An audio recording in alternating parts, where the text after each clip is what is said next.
जो हमारे शास्त्र है, तुकाराम महाराज का एक बहुत सुंदर अभंग है, गीता भागवत करिति श्रवण अखंड चिंतन विठोबा। चल अलग अलग संत अलग अलग भाषाओं में अलग अलग समय पर आए, परंतु उन सभी का मैसेज एक ही था, उनका संदेश एक ही था। वो कौन सा था?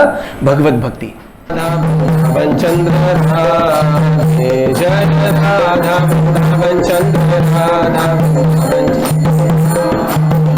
जय राधा दामोदर राधा दामोदर राधे, जय राधा दामोदर राधा। थैंक यू अमल कीर्तन प्रभु। और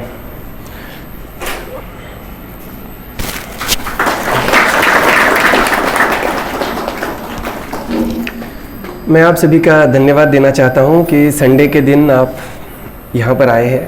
और संडे तो ये morning 8 o'clock is too early also, बहुत सुबह सुबह आए हैं।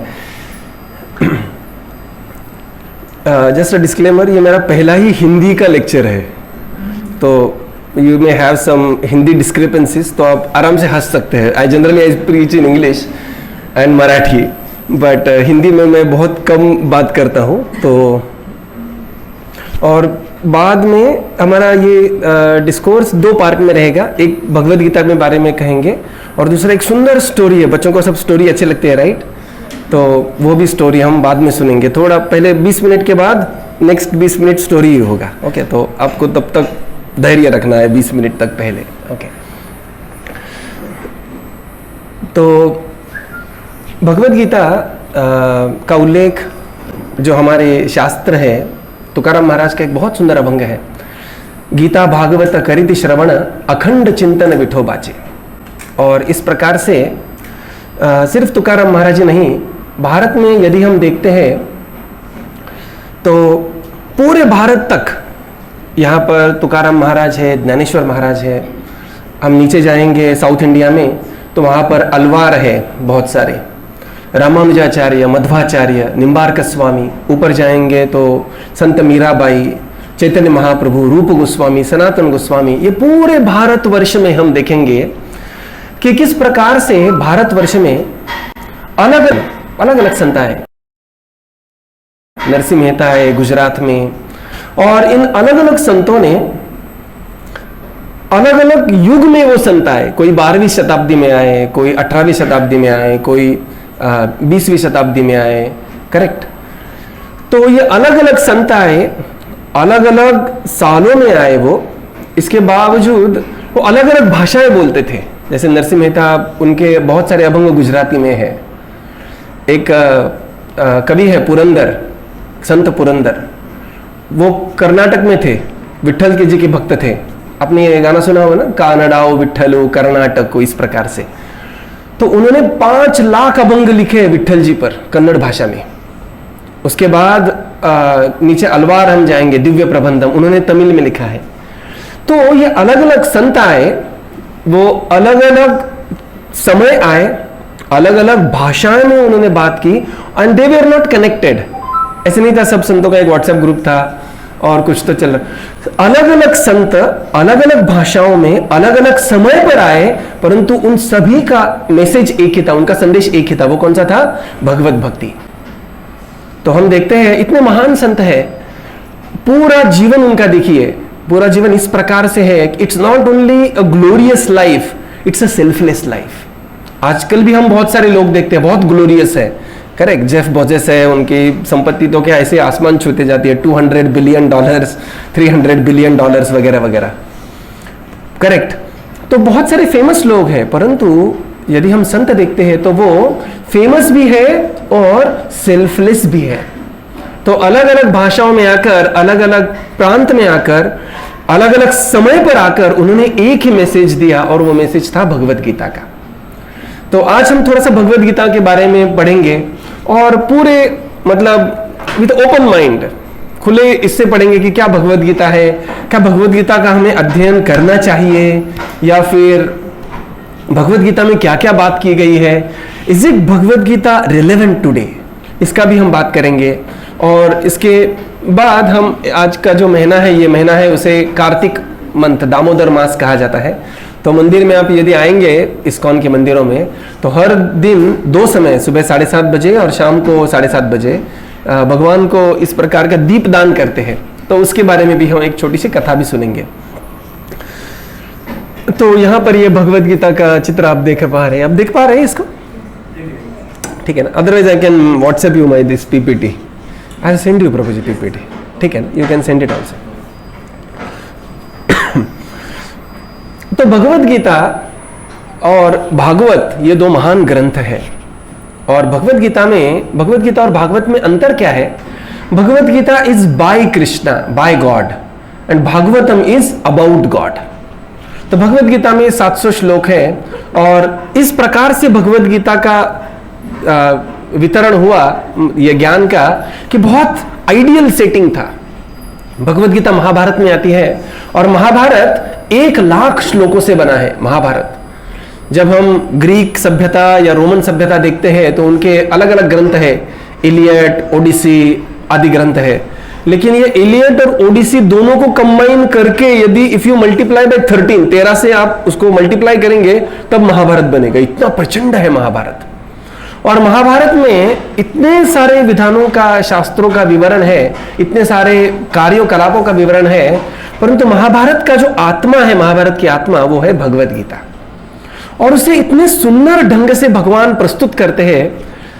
महाभारत से पहले, भगवद गीता से पहले महाभारत में क्या है? राजनीति है, और भगवद गीता के बाद क्या है? युद्ध है। तो लोगों को बहुत अच्छा लगता है, राजनीति सबको अच्छी लगती है, क्या हो रहा है, ये गवर्नमेंट, वो गवर्नमेंट, इधर के एमएलए उधर जाते हैं, उधर के एमएलए इधर आते हैं। आजकल तो बहुत रोमांचकारी हो गई है राजनीति, करेक्ट। वोट किसी एक को देते हो, वो दूसरे के पास जाकर तीसरा ही गवर्नमेंट बनाता है।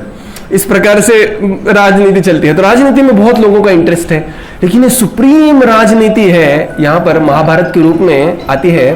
और इस राजनीति में क्या होता है कि वहां पर कौरव है, पांडव है, एक ही इससे है, वो एक ही परिवार से है, और एक ही परिवार में इतना सारा युद्ध, ऐसा ग्रह कलह चल रहा है इस प्रकार से। और महाभारत आगे आते आते आते फिर भगवद गीता आती है, और भगवद गीता के बाद में क्या है? युद्ध है। 18 दिन का प्रचंड युद्ध होने वाला है वहां पर। तो युद्ध में तो बहुत इंटरेस्ट होता है सबको, राजनीति में बहुत इंटरेस्ट होता है, और फिल्मों में हम जो कुछ देखते हैं वो सब कुछ भगवद गीता में है। व्यासदेव के बारे में कहा जाता है, व्याचोश्चिष्टम जगत सर्वम। व्यासदेव ने पूरे जगत को उच्चिष्ट कर दिया है। उच्चिष्ट मतलब व्यासदेव ने जो कुछ कहा है वो ऑलरेडी उनके किसी न किसी ग्रंथ में अवश्य होगा। महाभारत में तो अवश्य ही होगा। आपको क्या देखना है? आपको रोमांस देखना है, महाभारत में है। आपको एक अपमान देखना है, महाभारत में है। बदला देखना है, महाभारत में है। युद्ध देखना है, महाभारत में है। जो कुछ देखना है वो सब कुछ महाभारत में है। और उसके बाद में भगवद गीता आती है, और उसके बाद भयंकर युद्ध आता है।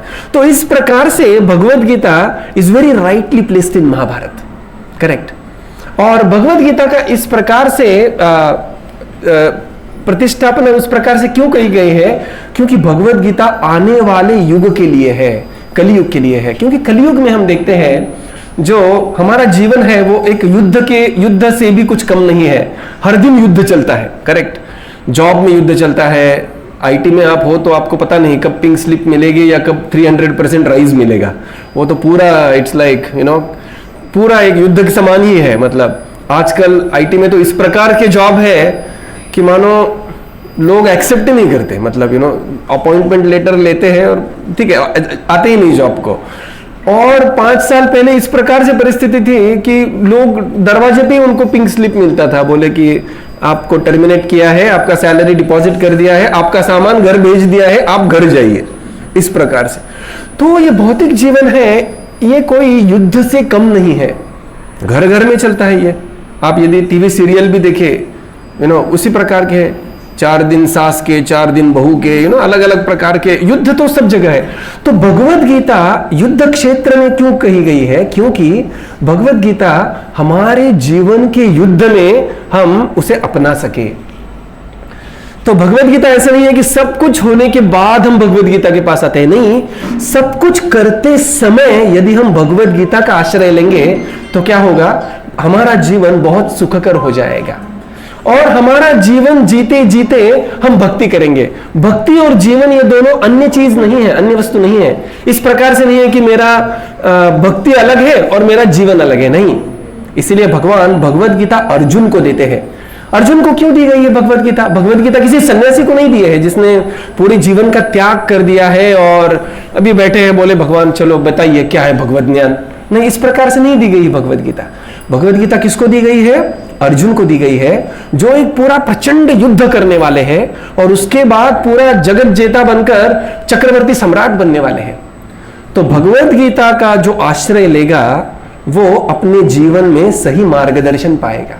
इसीलिए भगवान भगवत गीता में कहते हैं तस्मात् सर्वेषु कालेषु माम अनुस्मर युद्ध च।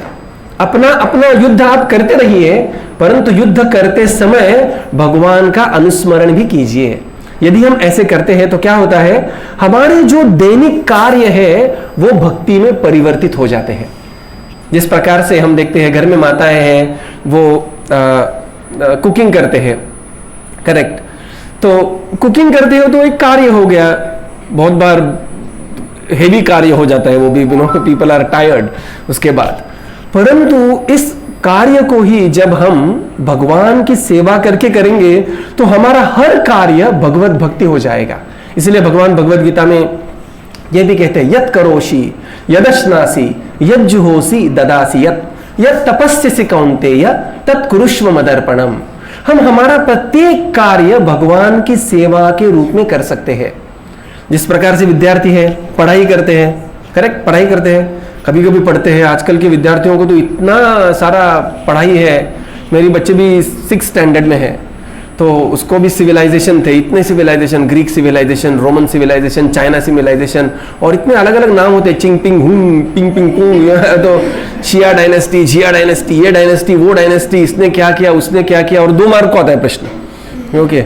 और उसमें भी 4 फिल इन द ब्लैंक्स रहेंगे आधे आधे मार्क्स के लिए, और जो हमने ऑप्शन को डाला है वो बराबर वही आता है। तो इस प्रकार से हम पढ़ाई करते हैं, लेकिन भगवत गीता हमें सिखाती है कि किस प्रकार से पढ़ाई को भी हम भगवत भक्ति के रूप में कर सकते हैं। अभी अर्जुन तो युद्ध करने वाले थे, भगवान कहते हैं अरे तुम युद्ध भी एक भगवत भक्ति के रूप में कर सकते हो, तो हर कार्य हम रूप कर सकते हैं। कोई फैकल्टी है, टीचर है, कोई स्टूडेंट है, कोई गृहिणी है, कोई IT प्रोफेशनल है, कोई HR में है, कोई फाइनेंस में है। हमारे निजी कर्तव्य करते हुए किस प्रकार से यदि हम थोड़ा सा हमारा जीवन मोड़ ले भगवान की तरफ, तो पूरे कार्य भगवत भक्ति हो जाएंगे। और इस प्रकार से तो भगवान की तरफ कैसे मुड़ना है हमारे कार्यों को, ये हमें भगवत गीता सिखाती है। और जब कोई लगता है कि हमारे कार्य भगवान की तरफ मोड़ने हैं, तो लगता है कि क्या ये कठिन होगा? भगवान कहते हैं बिल्कुल नहीं। भगवान की भक्ति करना बहुत सहज और स्वाभाविक है। सुसुखम कर्तुम अव्ययम, इस प्रकार से भगवत गीता का वर्णन, भगवत भक्ति का वर्णन आया है। और बाद में भगवान ये भी कहते हैं यदि आप भक्त बनोगे, भगवान की भक्ति करोगे, तो क्या होगा?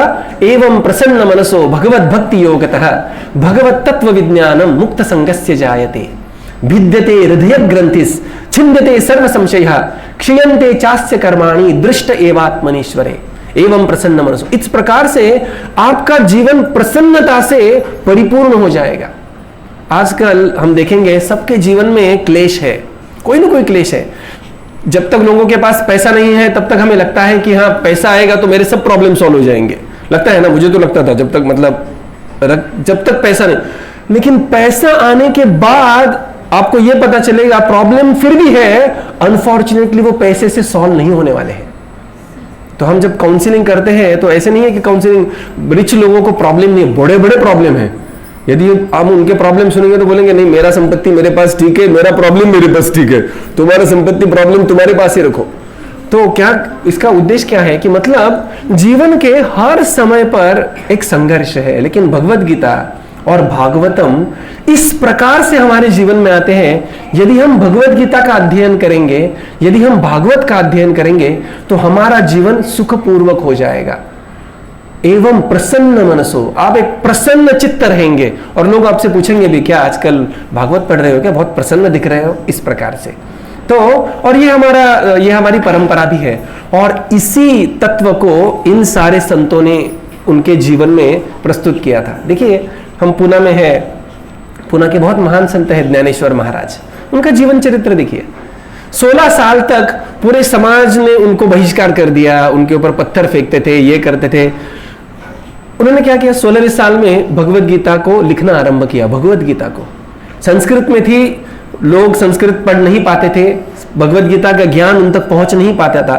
अभी थैंक्स टू प्रभुपाद जी, उन्होंने संस्कृत की भगवत गीता अंग्रेजी में लाई, और आपको सुनकर आश्चर्य होगा कि आज तक 57 करोड़ से ज्यादा भगवत गीता का पूरे विश्व में डिस्ट्रीब्यूशन हुआ है। जाति भेद, धर्म भेद, राष्ट्र भेद कुछ फर्क नहीं। अमेरिका, यूरोप में कितने देश ऐसे हैं कि जिसमें number of Bhagavad Gita distributed are more than the population. उनके लोक संख्या से ज्यादा पुस्तक उस देश में वितरित हो गए हैं। तो इस प्रकार से तो उन्होंने क्या किया, भगवत गीता को, संस्कृत का भगवत गीता को प्राकृत में लाए 16वें साल में। 16वें साल मतलब 10th स्टैंडर्ड, 16वां साल मतलब 10th स्टैंडर्ड, करेक्ट। और 21वें साल में समाधि ले ली। अभी ऐसे व्यक्ति जब भगवत गीता हमारे जीवन में लाने का देते हैं कि आप भगवत गीता का अध्ययन करो, तो उनका क्या स्वार्थ होगा इसमें। कभी कभी हम कोई एडवर्टाइज देखते हैं, इसमें कोई अक्षय कुमार आया है या शाहरुख खान आया है और वो बोलता है कि ये क्रीम यूज करो, मैं भी ये क्रीम यूज करता हूं। तो आपको पता है कि ये लोगों ने 1-2 करोड़ लिया है और इसलिए बोल रहे ये क्रीम यूज करो, करेक्ट। ऐसे थोड़ी बोलेंगे ये क्रीम यूज करो, ये क्रीम यूज करो, नहीं, there is selfishness there is agenda there. लेकिन देखिए जीवन चरित्र ज्ञानेश्वर महाराज का, जो आपको भगवत गीता हमें रिकमेंड करते हैं, क्या चरित्र है। 16 साल तक पूरे समाज ने उनको धिक्कार दिया। 16वें साल उन्होंने भगवत गीता ज्ञानेश्वरी संस्कृत से प्राकृत में लिखी, 21वें साल में समाधि ले ली। क्या करेंगे और आगे क्या है उनके। उसी प्रकार से हम देखते हैं रामानुजाचार्य, मध्वाचार्य, निम्बार्क स्वामी, विष्णु स्वामी, मीराबाई, कितने ऐसे संत हैं, रूप गोस्वामी, सनातन गोस्वामी, जीव गोस्वामी, हजारों संत हैं जिनका संदेश एक ही है कि ये ज्ञान लीजिए, आप आपके जीवन में उसको उतारिए और आपका जीवन बहवो ज्ञान तपसा पूता मद्भावमागता। भगवान भगवत गीता में कहते हैं, वीतराग भय क्रोधा मनमया माम उपाश्रिता बहवो ज्ञान तपसा पूता मद्भावमागता। हे अर्जुन, मैं आपको कोई नए ज्ञान, there is no new research I am giving you, इस ज्ञान को अपने जीवन में लाकर बहवो ज्ञान तपसा, भूतकाल में अनंत लोग इस ज्ञान को अपनाए हैं, पूता अपने आप को शुद्ध किया है, भाव मागता, इस प्रकार से भगवत धाम, अपने धाम पहुंच गए हैं। तो इस भगवत गीता, तो भगवत गीता में है क्या। तो भगवत गीता हमने देखा कि Bhagavad Gita is by Krishna, by God, Bhagavatam is about God, भगवान के बारे में भागवतम है। तो भगवत गीता में 700 श्लोक है, 18 अध्याय है। बहुत क्रिटिकल सिचुएशन है, मतलब कैसे है कि दोनों आर्मी सामने आए एक दूसरे के सामने, भी वो है उधर आपको दिख, मतलब इतना प्रकाश है उसके ऊपर। तो आप आपका पीपीटी भी देख सकते हैं, हमने वो पीपीटी सबको भेज दिया बाद में। तो दोनों आर्मी आए सामने, और पांचजन्य ऋषिकेशो देवदत्तम धनंजय पौंड्रम दद्मो महाशंक भीम कर्म वृकोदरः, दोनों तरफ से अनंत विजय राजा शंखनाद हो गया। दोनों आर्मी, दोनों सेनाएं आमने सामने आई है। और अर्जुन कहते हैं, हे कृष्ण, जरा मुझे देखने तो दो कौन कौन से लोग आए युद्ध करने के लिए। और वहां पर अर्जुन भ्रमित हो जाते हैं। मतलब आप इस प्रकार से विचार कीजिए, एक बहुत जबरदस्त मैच होने वाला है, वर्ल्ड कप फाइनल, और वर्ल्ड कप फाइनल है मानो इंडिया और ऑस्ट्रेलिया में, ऐसे होते हैं ना, अलग अलग राइवलरी होती है, England Australia, ashes rivalry, correct, India Australia, इस प्रकार से। और एक स्टार प्लेयर होता है हर टीम में, तो वो बोलेंगे it is this match is between Virat Kohli versus, बोलो, fastest bowler Australia. I have to include something so that, बोलो कोई भी, somebody, boys, क्रिकेट, राइट, हाँ, ब्रेटली, ठीक है, चलो, ओके। सो विराट कोहली वर्सेस ब्रेटली, और उसका फिर स्टैटिस्टिक्स आएगा। आजकल तो सबका स्टैटिस्टिक्स आता है, आप कितने बार छीके इसका भी स्टैटिस्टिक्स गूगल दे सकते हैं आपको। तो आजकल there is data and lies, I mean there is everything is available in data. तो तो फिर स्टैटिस्टिक्स आएगा, कितने बार इसने इसकी विकेट ली है, कितने बार इसने इसके छक्के लगाए हैं, चौके लगाए हैं, हंड्रेड्स कितना किया है, what is the past statistic. ये ग्राउंड पे क्या स्टैटिस्टिक्स है, करेक्ट। ये ग्राउंड पे ये कंडीशन में, तो you have statistics of everything, right. और फिर ऐसा वो हाई वोल्टेज मैच चालू होने वाला है, इंडिया ऑस्ट्रेलिया, और वहां पर ऐसा टॉस हो जाता है। किसने जीता टॉस? बोलो, कोई तो बोलो। इंडिया ऑस्ट्रेलिया, कोई भी एक बोलो रैंडमली, बोलो। इंडिया ने जीता, ठीक है। टॉस इंडिया ने जीता और वो बैटिंग का फैसला किया। You know the commentary, right, running commentary. और वहां पर आते हैं अपने रोहित शर्मा, विराट कोहली आते हैं वहां पर, और सब लोगों की नजर उधर है, करेक्ट। और विराट कोहली बोलते हैं, जरा मुझे देखने तो कौन कौन बॉलर है। बोलते ब्रेटली है, अच्छा। और उनके हाथ ऐसे थरथराने लगते हैं, ओके, उनके पैर थरथराने लगते हैं, वो बैट को त्याग देते हैं और ऐसे बैठ जाते हैं, और पूरा पब्लिक देख रहे हैं उसको। वेपुतस्य शरीरे में रोमहर्षश्च जायते गांडीवम संस्तृते हस्ता त्वक्चैव परिदयते। कृष्ण, अर्जुन कह रहे हैं, हे कृष्ण, इन सबको देखकर मेरे शरीर पर रोमांच आ रहे हैं। वेपुतस्य शरीरे में रोमहर्षश्च जायते, प्रत्येक शरीर का रोमांच खड़ा हो रहा है। गांडीवम संस्तृते हस्ता, ये गांडीव मेरे हाथ से निकल रहा है। त्वक्चैव परिदह्यते, पूरी त्वचा का परिदह्यते हो रहा है, दह्य, पूरी त्वचा जल रही है मेरी। ये क्या कर रहा हूं मैं, ये धर्म है या अधर्म है? और इस प्रकार से अर्जुन वहां पर बैठ जाते पूरे रणभूमि में। मतलब आप देख लीजिए, ऐसे मैच चल रहा है और कोहली ऐसे बैठे उधर, करेक्ट। तो भगवान उधर आते हैं और भगवान अर्जुन को उपदेश करते हैं। देखिए, आपका मित्र है, very qualified, very competent, high character, and is demoralized at a opportune moment, correct? और जब हम इस प्रकार से हमारे जीवन में व्यतीत हो जाते हैं, जब इस प्रकार से हमारे जीवन में हम हताश हो जाते हैं, कुछ और चीज के बारे में सोचते हैं, ये करूं, वो करूं, या करूं, ना करूं, इसके बारे में, तब आपके सहायक कौन आएगा? हमारे सहायक के लिए भगवान की वही वाणी आएगी जो अर्जुन के सहाय हुई थी। तो भगवत गीता इसके लिए नहीं है पूरा जीवन हो गया अभी ले लो लाओ भगवत गीता, अच्छा हाँ अभी देख, नहीं। आपका जीवन चलते समय, हमारे जीवन के समय जो भी द्वंद्व हमारे जीवन में रहेंगे, उन द्वंद्वों का उत्तर हमें भगवत गीता में मिलेगा। So Bhagavad Gita is not referred at the end of problem, Bhagavad Gita is to be referred during the problem, correct. तो इस प्रकार से भगवत गीता हमारे सबके जीवन में एक नियमित ग्रंथ होना चाहिए। तो भगवत गीता में, तो इस प्रकार से भगवत गीता का निर्माण था कि, तो भगवत गीता तो भगवान ने बहुत जल्दी में कह दी, क्योंकि दोनों आर्मी तैयार थे, शंख बजा था, लोग, युद्ध होने ही वाला था। तो 700 श्लोकों में 45 मिनट्स में भगवत गीता भगवान ने कह दी। तो भगवत गीता में 700 श्लोक है, 18 अध्याय है। भागवतम में 18,000 श्लोक है।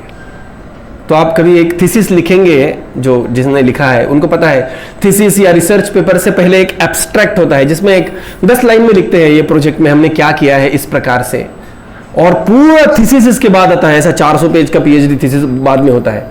तो इस प्रकार से भगवत भक्ति के जो आध्यात्म के विशेष विषय वस्तु है वो कहां पर, वो भगवत गीता में दिए गए हैं संक्षिप्त रूप में। इट्स लाइक द एफोरिज्म, वेदांत सूत्र, छोटे छोटे इसमें। तो भगवत गीता में सबका विचार है। भगवत गीता 5 विषय वस्तु के बारे में बात करती है। पहला कौन है? ईश्वर, प्रकृति, जीव, काल और कर्म, करेक्ट। तो हम यहां पर देखते हैं कि ईश्वर कौन है। हम जानते हैं कि सबके एक ईश्वर है, करेक्ट। ईश्वर का अर्थ क्या है कि कंट्रोलर, सब जगह पर कंट्रोलर। गांव में सरपंच है, बाद में आप तहसील में आएंगे तो वहां पर तहसीलदार होता है, जिला में आएंगे तो कलेक्टर होते हैं, स्टेट में आएंगे तो चीफ मिनिस्टर होते हैं। तो ऐसे छोटे छोटे छोटे कंट्रोलर होते हैं। परंतु इन, सोचिए किसी ने पहली बार कार ली है, तो आप anybody first time car purchaser, आजकल के बहुत सारे बच्चे बहुत स्वाभाविक है, उनका जन्म ही कार में होता है, मतलब जन्म से ही कार है उनके पास, करेक्ट। लेकिन किसी ने पहली बार कार ली थी, one who began with car, मतलब 2 व्हीलर टू 4 व्हीलर ट्रांजिट हुए थे, just raise your hands, correct. Many of us पहली बार कार ली है।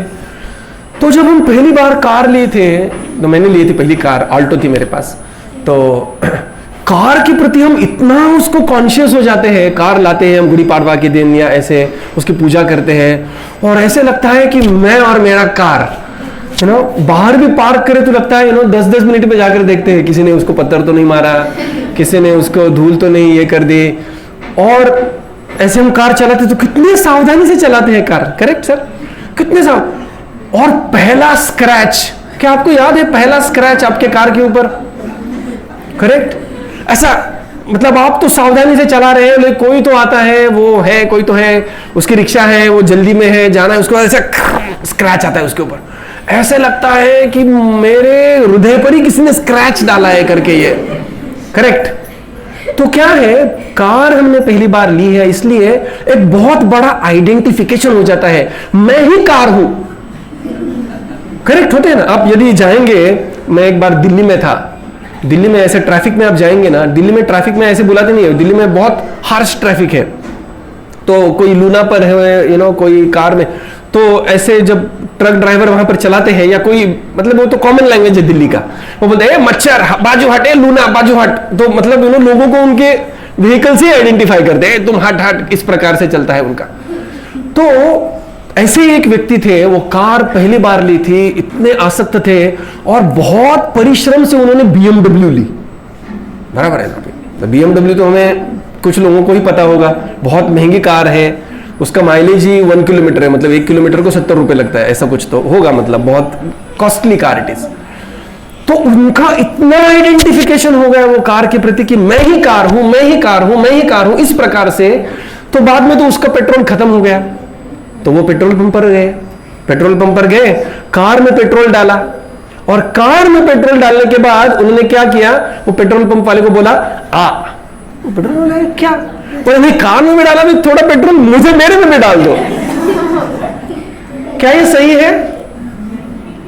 नहीं है सही, करेक्ट? तो पेट्रोल पंप वाला हंसने लगा, बोलने लगा, अरे सर आप कार नहीं हो, आप ड्राइवर हो कार के, कार अलग है, ड्राइवर अलग है, कार का खाना अलग है, ड्राइवर का खाना अलग है, आपका खाना वो नहीं है, पेट्रोल कार का खाना है सर, आपका अलग है खाना।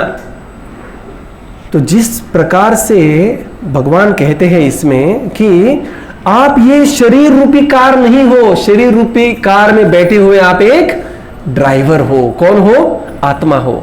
परंतु आत्मा जब देहात्म बुद्धि में जाती है, आत्मा जब अपने आप को शरीर समझती है, तो आत्मा क्या करती है, आत्मा को लगता है कि जो देह के लिए है वही मेरा भी खाना है, करेक्ट? और क्या देह का खाना अलग अलग खाना है, करेक्ट? देह में आप खिचड़ी खा सकते हो, गुलाब जामुन खा सकते हो, क्या अच्छा लगता है आपको? स्वीट्स खा सकते हो, आपको मैगी खा सकते हो, नूडल्स खा सकते हो, पास्ता पिस्ता खा सकते, ये देह का खाना है। परंतु आत्मा का खाना कौन सा है?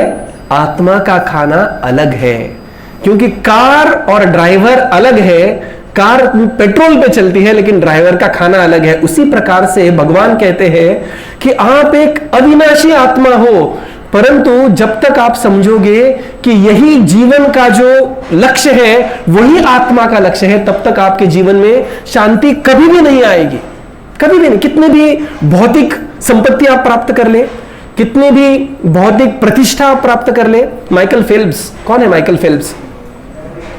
Swimmer, right? उन्होंने 28 गोल्ड मेडल जीत लिए, एक आदमी ने ओलंपिक्स में 28 गोल्ड मेडल जीत लिए हैं। समझिए, भारत में कोई रौप्य मेडल करते हैं तो उसको हम भगवान ही बना देते हैं, बोले चलो। one person, correct? And he says the worst period in my life was 2012 in the Olympics when I won 8 gold medals and I was thinking of suicide.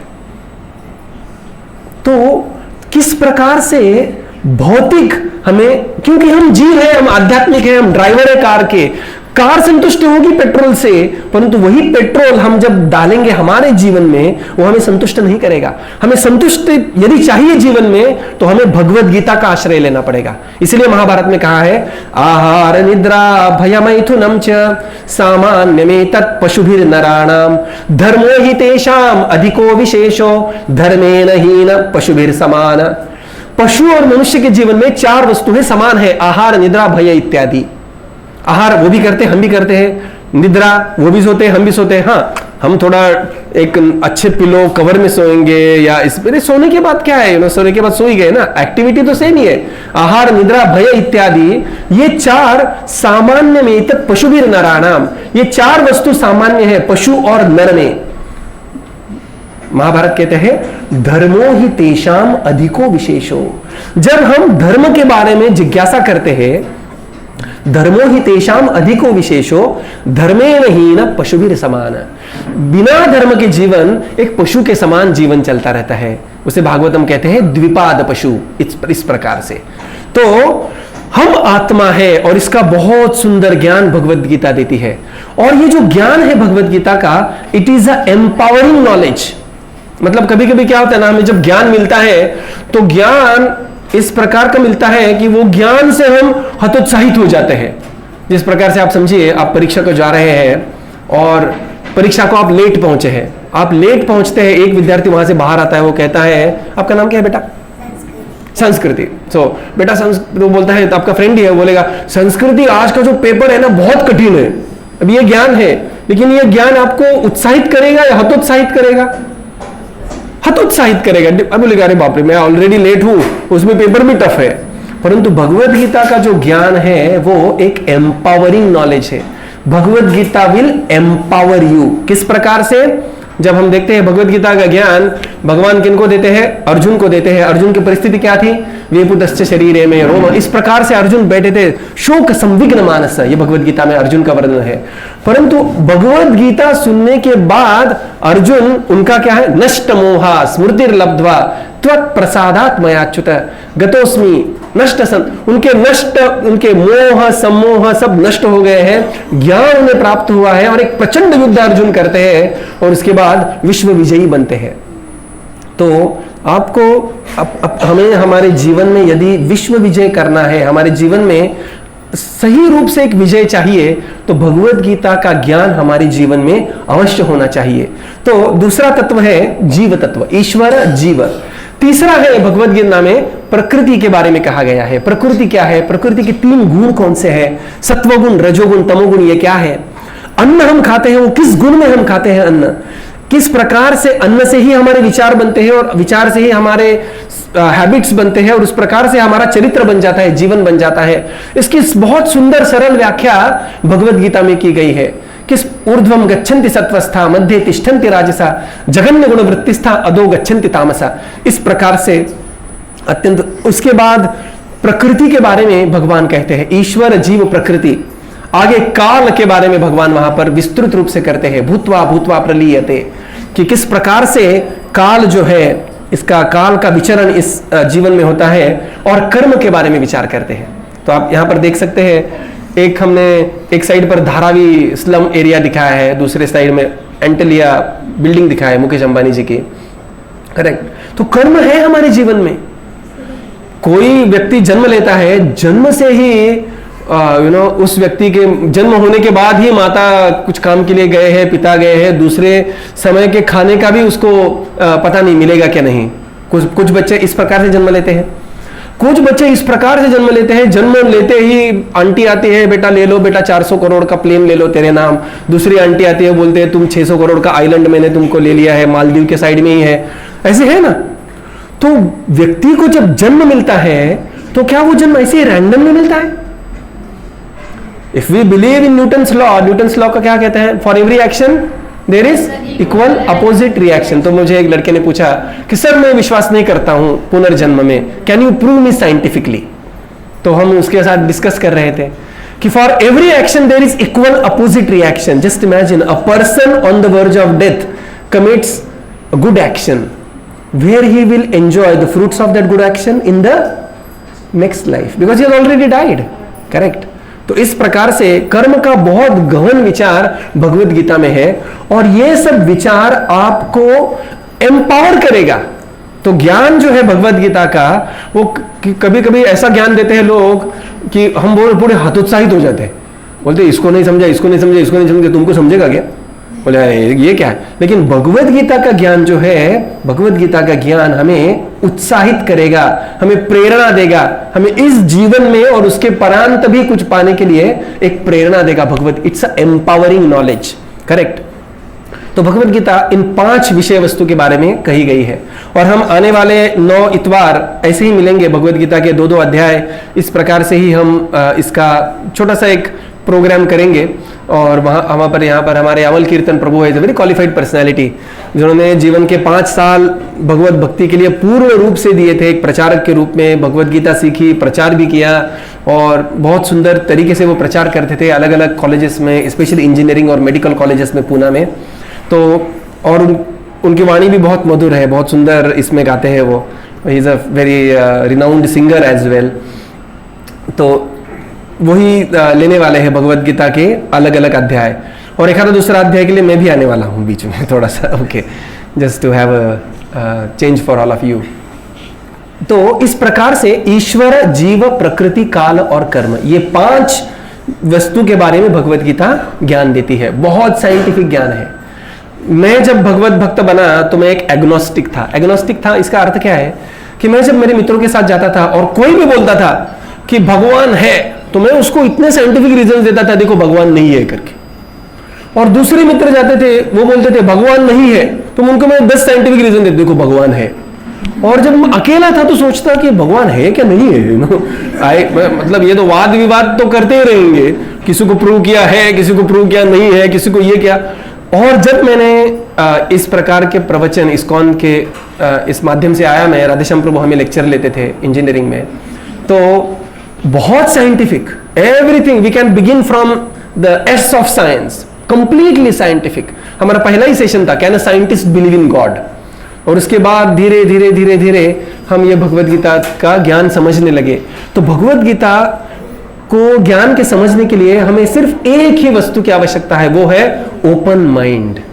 बस श्रद्धा भी अपने आप आएगी, भक्ति भी अपने आप आएगी। इतनी पावर, इतनी शक्ति भगवद गीता में है। और इसके ये सुंदर श्लोक गीता महात्म्य में आते हैं। शंकराचार्य जी गीता महात्म्य में 8 श्लोकों में भगवद गीता का वर्णन करते हैं और कहते हैं, पहले कहते हैं, सर्व उपनिषदो गावो दोग्धा गोपाल नंदना पार्थ वत्स सुधीर भोक्ता दुग्धम गीतामृतम महत। सर्व उपनिषदों गावो, यदि हम सारे उपनिषदों को एक गाय के रूप में देखते हैं, दोग्धा गोपाल नंदना, और उसका जो दोधन करने वाला जो मिल्क मैन है वो कौन है? गोपाल नंदन कृष्ण है। पार्थ वत्स, पार्थ एक, वत्स एक काफ इसके रूप में है, दुग्धम, और वो सारे उपनिषदों का जो सार है वो क्या है? दुग्धम गीतामृतम महत। इसलिए भगवत गीता को गीतोपनिषद के नाम से भी कहा जाता है, क्योंकि भगवत गीता सारे उपनिषदों का सार है।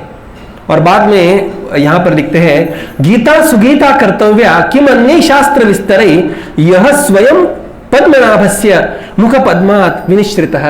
जब हमारे पास भगवत गीता है जो स्वयं पद्मनाभ श्री कृष्ण के मुखारविंद से आई है, तो भले अन्य शास्त्र की क्या जरूरत है? गीता सुगीता कर्तव्या किम अन्य शास्त्र विस्तरे।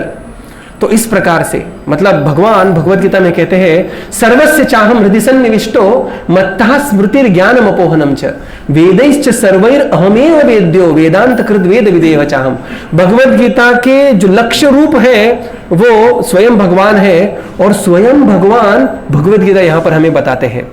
तो हम इस्कॉन में गीता जयंती के महीने में, दिसंबर में गीता जयंती के महीने में एक मैराथन करते हैं, और सब जगह भगवत गीता का प्रचंड रूप से वितरण करते हैं। कुछ डोनेशंस कलेक्ट करते हैं, भगवत गीता को सब्सिडाइज करते हैं।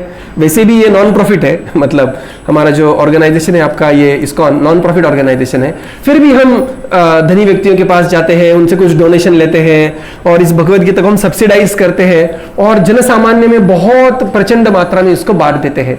तो आपका बहुत बड़ा सौभाग्य है ये कि आपको एक परंपरा में आने वाली भगवत गीता, इसके ऊपर प्रवचन होने वाला है। और अब हमारा दूसरा सौभाग्य ये भी है, इतना सुंदर मंदिर हमारे पास में है, कभी भी आप जा सकते हैं, आपको इतना प्रसन्न लगेगा। ऐसे कहा जाता है कि जहां पर बहुत बड़ी साधना होती है, इतने सारे हजारों भक्त कीर्तन करते हैं, प्रवचन करते हैं, भगवान की सेवा करते हैं, वहां पर बहुत शक्ति होती है। तो उस शक्ति स्थान पर हमें जाना चाहिए, वहां से थोड़ी शक्ति ग्रहण करनी चाहिए, और दूसरों को बांटनी भी चाहिए, थोड़ा सा प्रचार भी करना चाहिए। और यदि आप आपके जीवन में भगवत गीता उतारेंगे, Bhagavad Gita will empower you. आप विद्यार्थी है, भगवत गीता आपको ज्यादा समय देगी। आप बिजनेस कर रहे हैं, भगवत गीता आपको ज्यादा बिजनेस अपॉर्चुनिटीज देगी। आप बोलेंगे अरे कैसे, इस प्रकार से आप करिए, तब आप देखेंगे जिस प्रकार से अर्जुन इतने महान योद्धा थे और वो भी भक्त थे, भक्तों से में सखा चेती, इस प्रकार से। तो इस प्रकार से भगवत गीता का, तो किसी को कोई प्रश्न है इसके बारे में? एक आधा प्रश्न, because we are running late in time. If anybody has any questions, please come with the mic. Okay? प्रश्न है किसी को? पूछ लीजिए, क्योंकि प्रश्नों से हमारा ज्ञान और बढ़ता है और संघ का लाभ अधिक ले सकते हैं। ठीक है? ठीक है, so we will go to next topic anyway, we are going to meet many times. तो अब हम देखेंगे ये महीना जो है उसे दामोदर जी भगवद्गीतेवरच ज्ञानेश्वरांनी भगवद्गीतेवर टीका केली, तर आपण प्रवेशनामध्ये फक्त भगवद्गीताच सांगता, ज्ञानेश्वरी वगैरे म्हणजे भगवद्गीता म्हणजेच ज्ञानेश्वरी आहे, ते आपण वाचायला हरकत नाही असं बोलायला काही हरकत आहे? हो, काही हरकत नाही, काही हरकत नाही। इस्कॉन कैसे है ना, इस्कॉन एक मल्टीफैसेटेड ऑर्गेनाइजेशन है और भगवान स्वयं कहते हैं कि पृथ्वी थे आते ये जो नगरादिग्राम सर्वत्र प्रचार होई भी मोरा नाम, कि भगवान के नाम का प्रचार हर जगह होने वाला है। तो इस प्रकार से नहीं कि भगवान का नाम सिर्फ भारत में सीमित है, हर प्रदेश में हर जगह पर भगवान के नाम का प्रचार होने वाला है। वो ऐसे नहीं है कि सिर्फ भारत में या इस प्रकार से नहीं, तो भगवत गीता का प्रचार तो सब जगह करते हैं, तो कुछ प्रॉब्लम नहीं, एक ही मैसेज है, we can always spread the message. ठीक है, तो अभी मैं सिर्फ 10 मिनट लूंगा और ये जो आज का जो ये है दामोदर अष्टकम, दामोदर महीना है, उसके बारे में हम चर्चा करेंगे। और मेरा इतनी आपसे विनती है कि आप जिसके लिए आप आए हो, जिसके लिए आप रजिस्टर किए हो, दिस इज बोनाफाइड, ये एक बहुत बोनाफाइड एक्टिविटी है। एवं परंपरा प्राप्तम इमं राजर्षयो विदुः स काले नेह महता योगो नष्टः परंतप। भगवत गीता परंपरा में आती है और every sentence we speak is just a translation of Bhagavad Gita and Bhagavatam, right? So एक जो कोई वाक्य हम कहते हैं यहां पर बैठकर, जो कोई वक्ता कहने वाले हैं भगवत गीता के ऊपर, हर वाक्य भगवत गीता और भागवत से ही आएगा। There will be no mental speculation here. Okay, तो एक बहुत बोनाफाइड विधि और ऐसी विधि जिसको सारे आचार्यों ने, सारे संतों ने हमारे जीवन में इसको प्रदान की है, विच विल एम्पावर यू, विच हम सबको इस कारण से प्रेरणा मिलेगी, इस प्रकार से आपने रजिस्टर किया है। तो I really congratulate all of you and please maintain your enthusiasm to attend the remaining sessions. इसके बाद हम अलग अलग सुंदर सुंदर प्रोग्राम्स लॉन्च करने वाले हैं, जहां पर you will thank yourself for registering for this program after 5 years। This is my guarantee. Okay, that you, तो आप अवश्य इसमें भाग लीजिए। तो आज का महीना है, ये दामोदर मास है। तो हम देखते हैं कि दामोदर में इसे कार्तिक महीना कहा जाता है। कार्तिक क्यों कहा जाता है? कि लोग कभी कभी कहते हैं कि किस प्रकार से ये पंचांग चलता है, लोगों को समझता नहीं, परंतु जो पंचांग है वो बहुत साइंटिफिक है। अब हम छोटा सा देखते हैं किस प्रकार से। 2 प्रकार के इसमें चलते हैं कि one is called as heliocentric, another is called as geocentric. तो हेलियो मतलब हेलियोस मतलब सन मतलब सूर्य, जो हम मॉडर्न साइंस में पढ़ते हैं कि सूर्य एक जगह पर है और उसके अक्रॉस पृथ्वी घूमती है, पृथ्वी के अराउंड चंद्रमा घूमते हैं, इस प्रकार से। और परंतु यदि हम ब्रह्मांड का विचार करें तो क्या होता है कि सूर्य एक जगह पर है जब हम पृथ्वी से देखते हैं, लेकिन सूर्य भी एक गैलेक्सी में घूम रहे हैं और वो गैलेक्सी भी घूम रहे हैं, सब कुछ घूम रहे हैं बाय द वे। यदि आप मॉडर्न एस्ट्रोनॉमी, एस्ट्रोफिजिक्स पढ़ेंगे तो everything is in motion, correct? तो भारत में क्या कहते हैं, वैदिक शास्त्र में वो कहते हैं कि if everything in is motion, better assume we as the centre and look at the universe. That is called as geocentric model, correct? और इसमें जब चंद्रमा अलग अलग नक्षत्रों में जब प्रवेश करता है तो उस महीने का नाम वहां पर आता है। यदि आप ऊपर देखेंगे तारों में कि 3 प्रकार के नक्षत्र है, उसे श्रवण, 3 तारे होते हैं साथ में, उसे श्रवण कहते हैं। और चंद्रमा जब वो नक्षत्र में प्रवेश करता है हमारे दृष्टि से, तो वो महीने को क्या कहते हैं? श्रावण। उसी प्रकार के एक दूसरा नक्षत्र है कृतिका, वो नक्षत्र में जब चंद्रमा प्रवेश करता है तो उसे क्या कहते हैं हम? कार्तिक। सो आज का महीना जो है वो कार्तिक महीना है। We are running late, another 10 minutes। Okay, तो और कार्तिक जो महीना है, राधा रानी का भी एक नाम कार्तिक है। तो इसलिए ये महीना बहुत स्पेशल है। और इस महीने में एक बहुत सुंदर लीला घटित हुई थी वृंदावन में, और जिसका नाम था दामोदर लीला। दाम शब्द का अर्थ है रोप, और उदर शब्द का अर्थ है पेट। तो भगवान के पेट को जब रोप से बांध देते हैं तो उसको कहते हैं दामोदर। करेक्ट। तो भगवान अलग अलग अवतारों में आते हैं, परंतु भगवान जब विशेषता राम अवतार में आते हैं और कृष्ण अवतार में आते हैं, कृष्णेण यते का खेला नरोत्तम नर लीला, तो एक उत्कृष्ट प्रकार के लीला का वर्णन रचयिता भगवान वहां पर करते हैं। तो वृंदावन में नंद महाराज और यशोदा माई, उनके पास बहुत सारा धन था, और वो गोधन था। और जो विशिष्ट गाय थी, उन गायों का दूध निकालकर उससे एक छोटे वाले खेत को सींचा जाता था, और उसके घास एक गाय को दी जाती थी जिसका नाम था पद्मगंधा। पद्मगंधा अर्थ क्या है कि उसके दूध को इतना सुगंध आता था, पद्म के समान, पद्म मतलब लोटस, पद्म के समान गंधा आता था, इसलिए उसका नाम था पद्मगंधा। तो एक बार इस पद्मगंधा दूध पर चूल्हे पर रख दिया था यशोदा माई ने, और चूल्हे पर दूध उबल रहा था, और कृष्ण उनके साथ थे और स्तनपान कर रहे थे इस प्रकार से। और यशोदा माई अत्यंत सुंदर रूप से अपने कृष्ण का मुख देख रही थी। कृष्ण आनंद से बहुत इस प्रकार से दुग्धपान कर रहे थे, और वहां पर जो रखा हुआ दूध था वो उबलने लगा। कभी कभी हम कहते हैं ना, दूध उबलने लगा, और उबलने लगा तो यशोदा माई को पता चला कि अरे वो दूध है, और वो सादा दूध नहीं है, वो पद्मगंधा दूध है जो कृष्ण के लिए है। तो उन्होंने क्या किया, कृष्ण को उठाया और कृष्ण को नीचे रख दिया, और वहां पर दूध को लाने के लिए यशोदा माई चली गई। तो कृष्ण थे, बहुत नटखट थे, और उनको बहुत गुस्सा आया, और वो ऐसे गुस्से से, इसका बहुत सुंदर वर्णन आचार्य करते हैं किस प्रकार से भगवान को गुस्सा आया।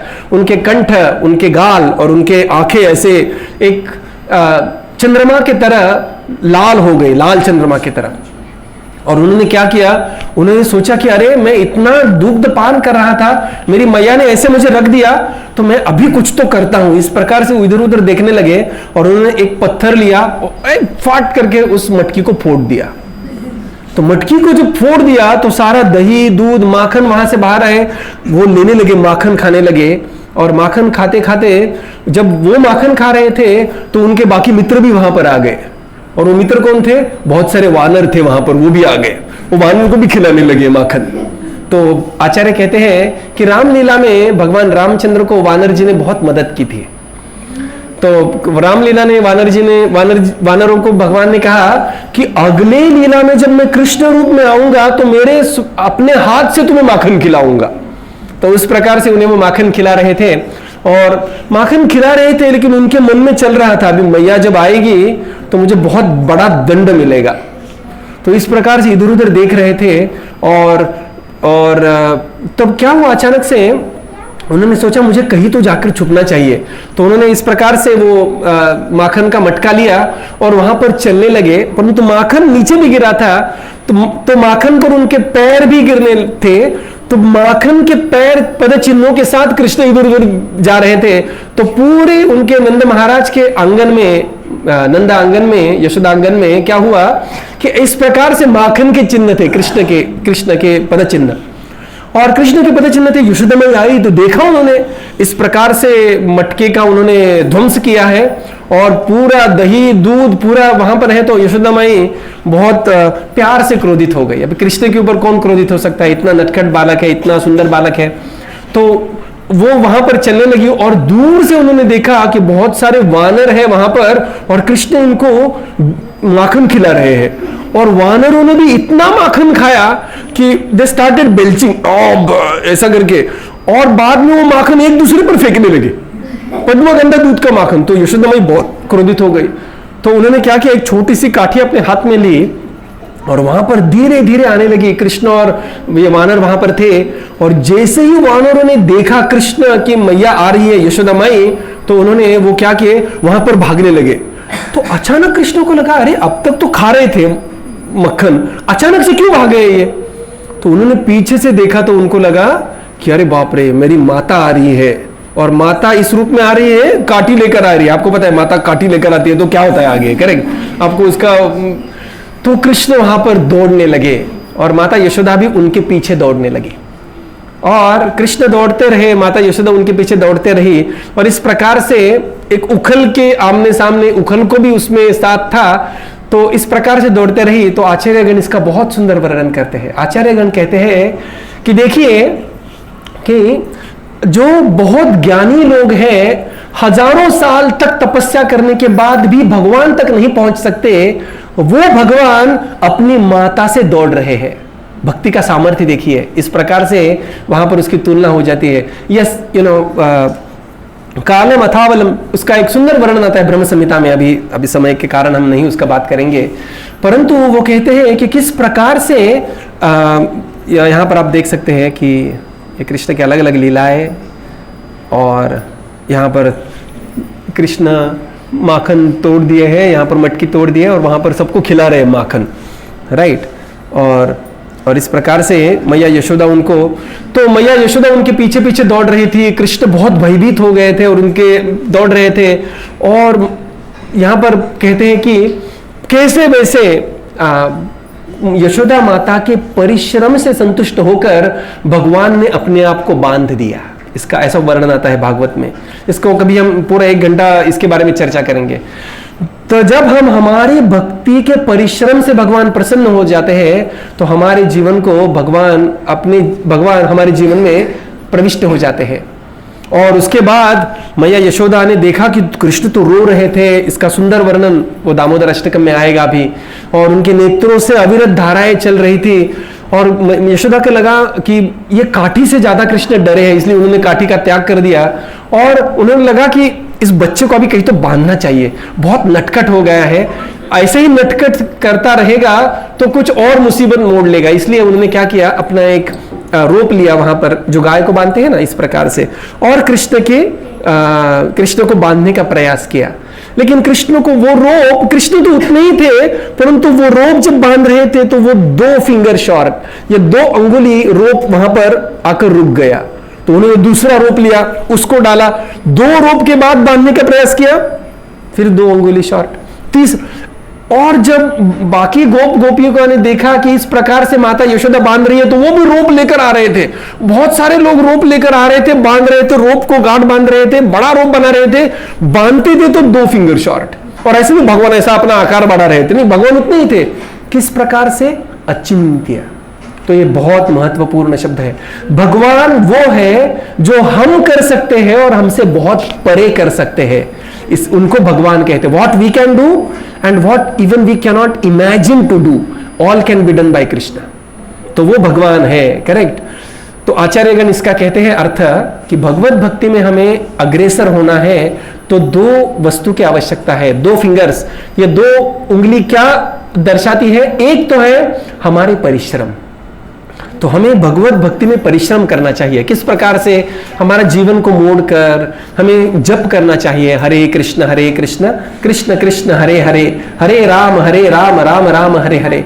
और ये इस प्रकार से, और आगे चलकर वो कृष्ण कहते हैं अभी और कुछ तो नटखटपन करता ही हूं। और ऐसा चलकर वो 2 बड़े वृक्ष होते हैं, Yamal Arjun trees, Yamal Arjun वृक्ष, उनको वो गिरा देते हैं। और कुबेर के जो 2 पुत्र है, नल कुंवर और मनग्रीव, उनका उद्धार करते हैं। और इस प्रकार से ये पूरी लीला संपन्न हो जाती है। तो ये लीला इस महीने में घटित हुई। और ऐसा कहते हैं कि आज के दिन दीप दान करना चाहिए इस महीने में। और विशेषता राधा दामोदर जी को, दामोदर जी मतलब वो कृष्ण जो उखल से एक रोप से बांध दिए गए हैं, उन कृष्ण को दीप दान करना चाहिए।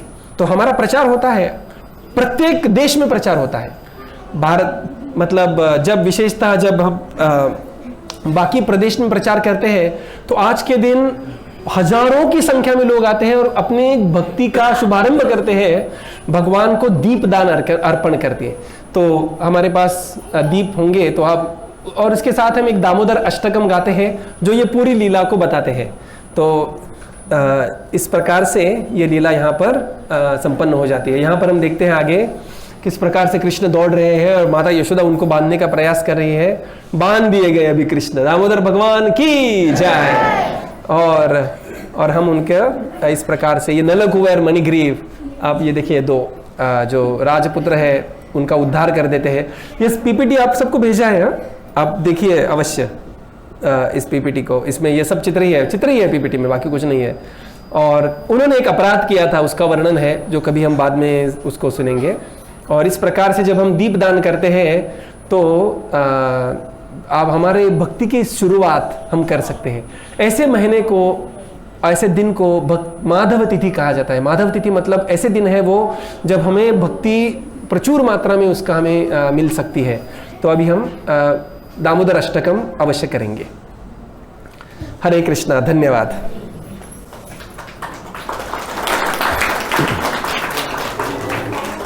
I am very grateful to all of you. You have spared very precious Sunday morning. Make sure it's a beginning, and apratihata, beginning with without interruption. तो आप अगले जो 9 सेशंस होने वाले हैं उसमें आप आते रहिए, क्योंकि ये जो नॉलेज है ये भगवत गीता से जो हमारे जीवन में आती है, दिस विल एम्पावर यू। और कभी 15-20 साल 20-25 साल पहले मैंने भी इस प्रकार से भगवत गीता सुनी थी। आज भी हम सुनते हैं भगवत गीता, और हमारा इस्कॉन का ध्येय इतना ही नहीं है कि भगवत गीता सुनना है। हमारा ध्येय ये भी है, हमारे ट्रेनिंग्स प्रोग्राम होते हैं जहाँ पर we will empower each one of you to speak on Bhagavad Gita. Correct? तो इस प्रकार से नहीं कि तो आगे 5-10 साल के आगे हम ऐसा भी देखते हैं कि आप में से बहुत सारे लोग ऐसे यहाँ पर बैठेंगे और कोई और सोसाइटी में जाकर इसका प्रचार करेंगे। धन्यवाद। हरे कृष्ण।